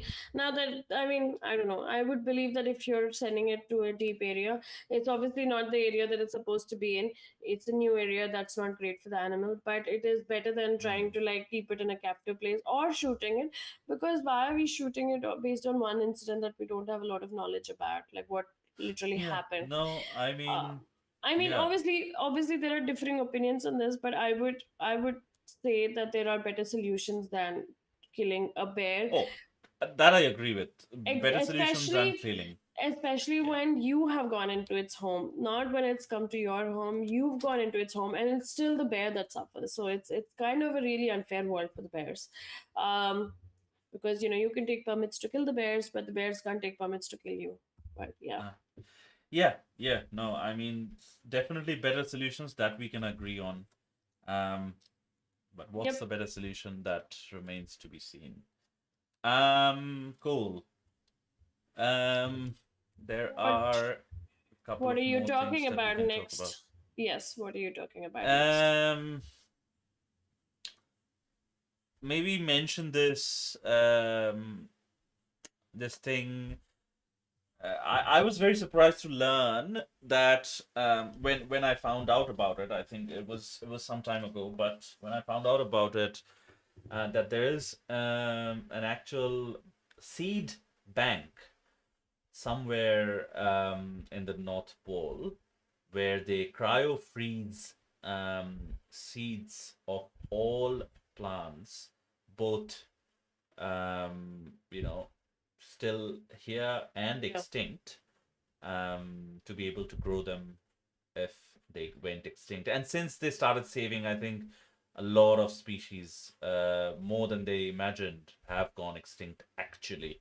So that's a good thing about plants, that, if you save a seed, even for like thousands of years, they would be able to germinate.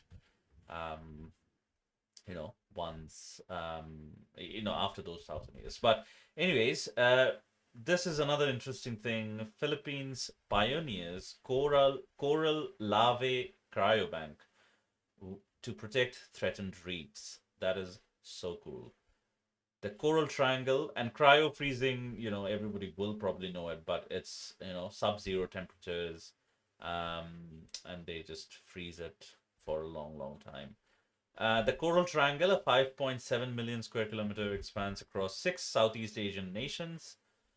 Earth's richest marine ecosystem, known as the Amazon of the seas, it harbors over three-quarters of global coral species, a third of all reef fish, and vast mangroves sustaining 120 million people.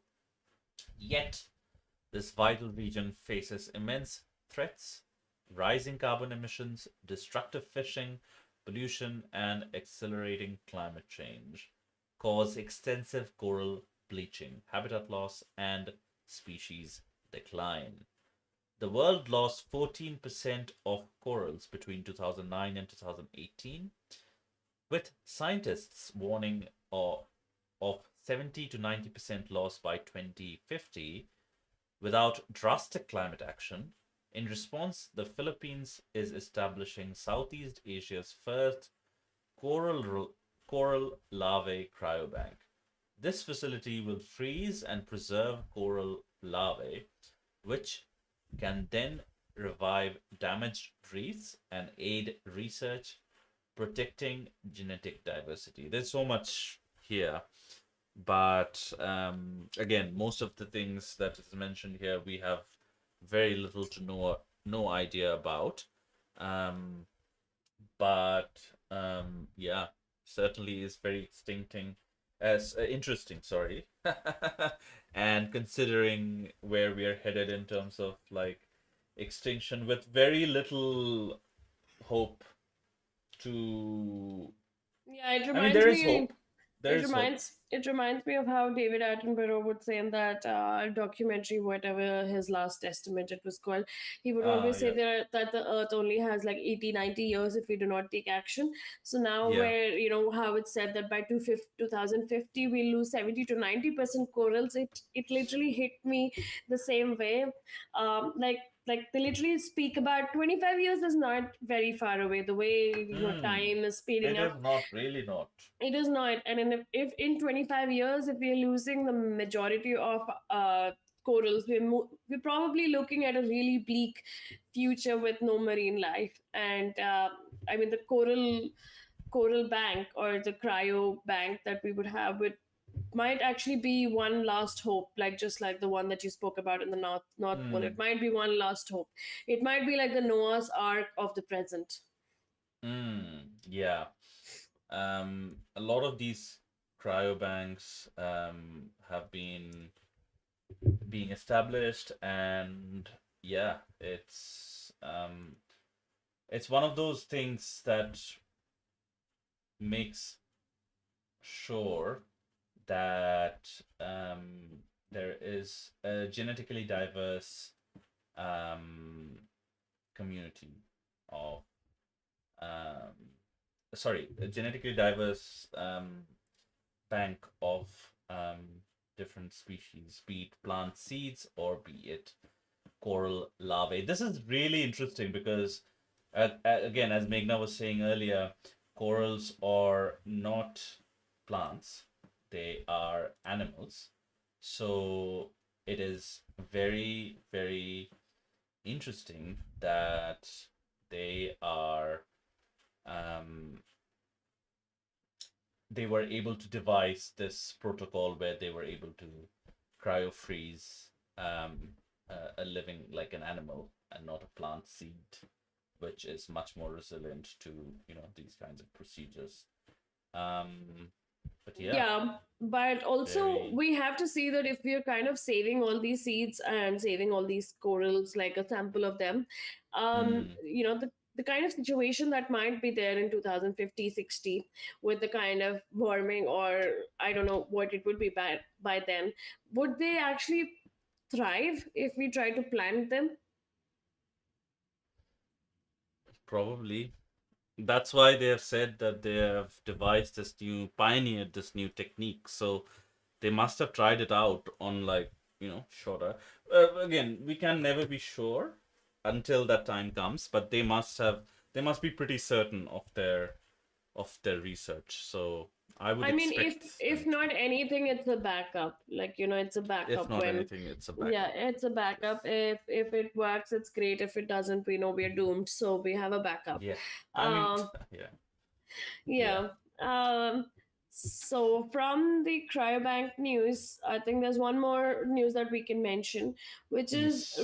which is again equally surprising. But apparently, marine life are thriving on Nazi missile debris in the Ooh. Baltic Sea. So Germany Hmm. dumped vast World War II munitions in the Baltic Sea. I think right after the war was over, and a recent study surprisingly found these toxic submerged weapons host more marine organisms than surrounding sediments.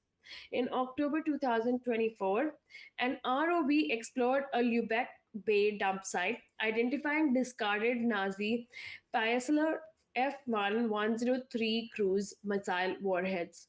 Researchers documented 8 species, including snails, sea anemones, the same anemones that we were talking about earlier, Hmm. worms, starfishes, crabs, and fish like Atlantic cod and flounder.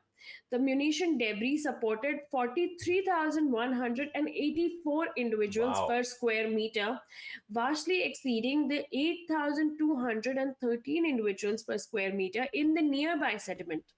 Lead Hmm. author Andre Vedinin expressed shock, having expected significantly fewer animals despite high levels of toxic explosive compounds like TNT and RDX. This unexpected biodiversity suggests hazardous conditions aren't sustained long term or simply fail to deter marine life as initially thought. So Hmm. now there can be two things: either there's something in these explosive compounds that is attracting the animals way more than something else, and it's not as toxic to them as opposed, Hmm. because there's not been enough study to see what is the effect on these organisms.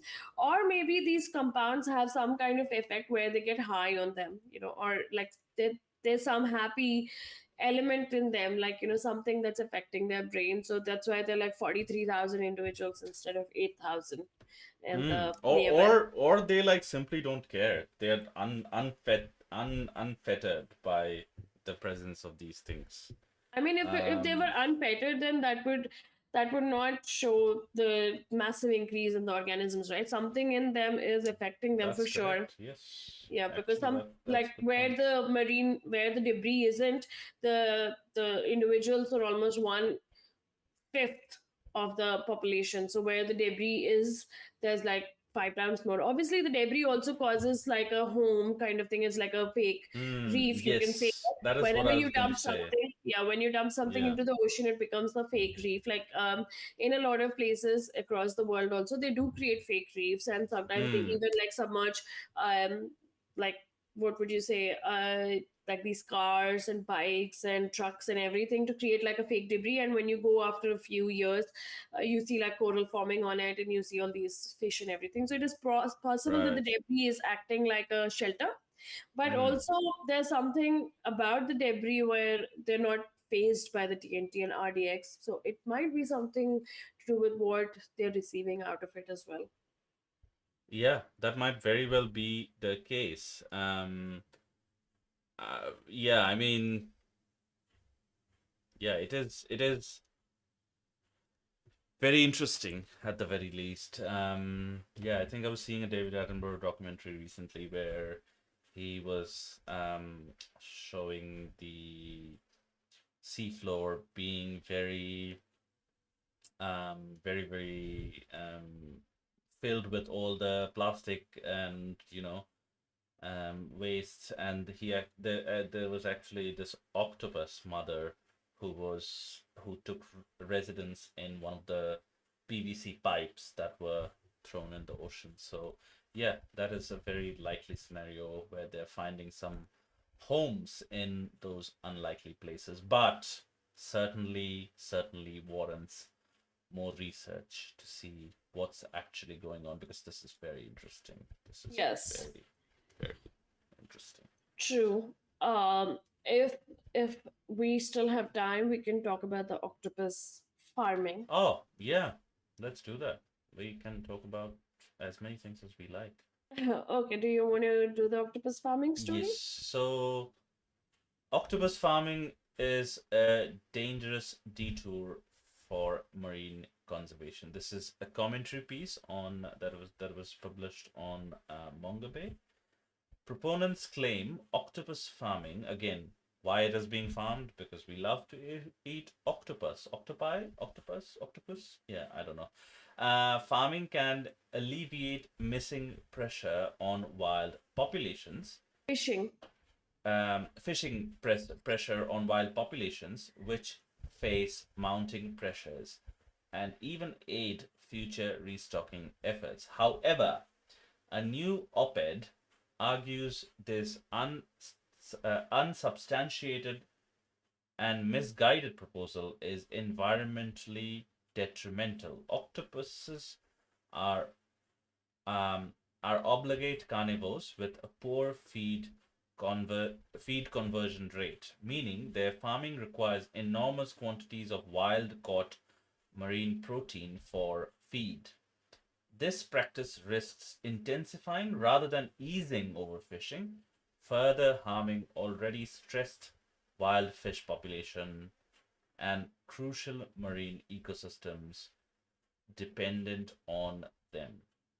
Drawing lessons from other industrial aquaculture, experts warn such farming is inherently unsustainable and unethical.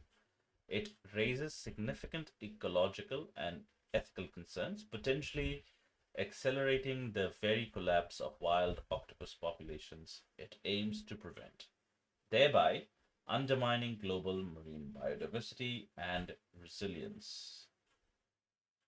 that is a lot to think about. But yeah, um, kind of agree with the reasoning there, but I don't know what the I think, solution is. see, the solution for this would probably be to kind of motivate people the same way that we motivate people to step away from shark fins. Mm, That that it's not great having shark fins because we need sharks in the ocean. Plus, shark fins are mostly just cartilage and don't have taste. So it has to mm, be the same with octopus, that we have to kind of educate people about why we need the octopus in the ocean, why farming is a bad idea, or even fishing the octopus is a bad idea, and what kind of impact it has in the ocean. Because the farming seems like the worst idea, like even more than fishing the octopus. The farming seems like this idea where you have to fish even more to keep the octopus alive. So you need to like keep fishing and then bring those fish and then feed these octopus, and they have a poor feed conversion rate. So they just need enormous quantities of these wild caught marine fish. Um, mm. which makes zero sense. I mean, if you're going to have something um, as a farming technique, it has to be something that's profitable, something that's easy to carry out. But if it is this tough and it's causing even more pressure on the oceans, then it is not worth it. Mm, mm. Yeah, Pressure has to be alleviated from eating octopus. That is the only way we see it. I mean, octopus are brilliant animals. I mean, in fact, that one octopus that got really famous for telling which football team would win, you remember? Paul. Yes, I mean, and then the octopus teacher, like such a beautiful documentary showing how the octopus Mm. becomes friends with this man, and this man goes and meets the octopus every day, and then how the octopus has babies and eventually dies. It's a beautiful, beautiful documentary that shows how intelligent they are. So. I mean, when we can recognize their intelligence in more than one way, I mean, we've seen examples. We should probably step away from eating them and alleviate that pressure. Yes, that would be the best solution, but y- I mean, you would know this better than um, me, but you know, it's very, very difficult with so many people attached to. Oh, but what about I like to eat it? Ah, okay. Don't eat it. Eat something else. Exactly. I mean, Yeah. we sadly we're at this pace where we are saying that by 2050, 60, we might lose a big chunk of our land life, of our marine life. So we're standing at this injunction where we have to make big decisions and big changes. Sadly, we are the generation, and the generations that are coming forward, we are the ones that have to bear the brunt of all the pressure that is on us, because we are closer to uh, whatever extinction caused by our own pressures than any other Mm. generation was. And we have to take those decisions, and the decision in a lot of cases may not be convenient, but it is the right decision. So in this case, alleviate the pressure from eating octopus, like leave the octopus alone, find other sources, eat those sources that can be grown organically in a farm, instead of trying to go for something that cannot be grown easily in a farm. Yeah, it is. I mean, live animals, like farming live animals is always challenging. Um, yeah, I don't know. I mean, even chickens and goats and sheep and pigs Yeah, and those are the cows and things like cows, goats, sheep, chicken, these ducks to some extent. These are the animals we have sort of kind of figured out. But you hear all the stories about like salmon farms and how bad the salmon actually are in that confined space, even though it is in the sea. Um, yeah, but they're all yeah. diseased and have some kind of Yes. problems. I'm Correct. not saying that farming animals is a good idea. It has its own exploitative problems and other issues, but but to No, I'm oh, saying farming anything beyond the species we have definitely figured out how to farm is very difficult anyway. So, but I think one of the things that people have successfully done is prawn or shrimp farming. That is something that people have been able to Mm. do successfully, and that has kind of alleviated the pressure from the wild populations, because they do not Mm. need those kind of, like the high But protein feed. I don't know. Antarctica, the amount of krill that is fished from Antarctica is staggering. Yeah, So I mean for krill or something, it would actually be useful if we really needed that amount of krill, then to no, farm it. no, we don't eat it. We don't eat krill. We need it for some feed or something like that only. We don't eat krill. Um, Wait, well, let me see. Why do we um, fish? but it's astonishing why, like the yeah, I think they're used in dietary supplements and aquaculture feed. So yeah. exactly. So for the I think for the ocean, for the aquariums, but for some dietary supplements as well. No, no, for us also, like the fish oil and the omega-3 capsules and Yeah, things like yeah, that. yeah. So those are Yeah. the dietary supplements exactly, Yes, and they're also yes. used as bait in sport fishing Oh, apparently. 100% yes. I So, mean if in these cases, if the krill can be found, the octopus, not the octopus, but the krill can be found without pressure on the oceans, if that is something like how the prawns and shrimp are farmed, because that is something that I'm actually okay with. The prawns and shrimp, they actually ease the pressure, because prawns have a huge bycatch rate in the ocean.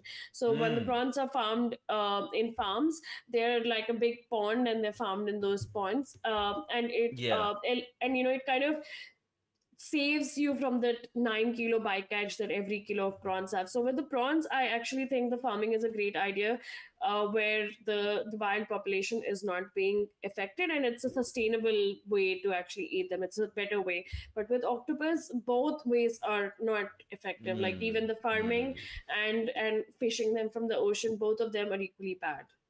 And I think you touched on it, like octopus are very intelligent creatures. So, like it would be almost similar, like keeping an intelligent creature in captivity, that may captivity and like farming that too. Like thankfully we're not farming like dolphins or beluga whales or any cetaceans, but um uh, is octopus a cetacean? I don't know, but anyway, Yeah, but I mean, the point is maybe for the krills, we need to find a solution, because the krill is literally the keystone species in Antarctica, and it is yes, the diet for most marine mammals and seabirds there. And it also 100%. plays a critical role in kind of storing the carbon there in the Southern Ocean. So it's a carbon sink. So we shouldn't try to. But this is the thing, right? It's like we kind of are digging our own grave. Like when we say that by 2050, the corals are going to go bust, or we're not going to have these kind of animals, or um, you know we kind of digging our own grave. We're like, okay, no, we'll keep overfishing for now, and only when that last fish or that last land animal stays, then we're like, oh shit, what have we done? Yeah, yeah, yeah, that unfortunately is most how most things go in this world, and in the world we have created, um and that is one of the reasons we are doing this show. We wanted to do this show, is bring those issues in front of Yeah, many more audiences. and hopefully we're able to do this show till 2050 and let you know how the corals are actually doing, or how we are doing, like Bring some positive news. We hope that we are able to bring some positive news as the years go by. or we will um call the wild bits ending, the podcast, if the world is actually ending. So Yeah, yeah, we'll yeah. see how it It's goes. crazy to think that we can even like think about such a thing. But we need to be prepared, Yeah. like We just could how have you. an we could have like an actual deadline. Like this is the day for sure our show is ending along with everything around it. So, you know. But I think the same thing. Oops, like you said, it was very naive of the scientists to think the Red Sea wouldn't get affected by the warming Hmm. cycles. I think it would be very naive of us to not be prepared that maybe 2050, 60, the Earth would be in a really Yes. bad place. We have to be Yeah. prepared. No. It would be very naive of us 100%. if we're not prepared. 100%, 100%. And like it would also be very irresponsible of us if we're not doing everything that we can do to not reach that fate.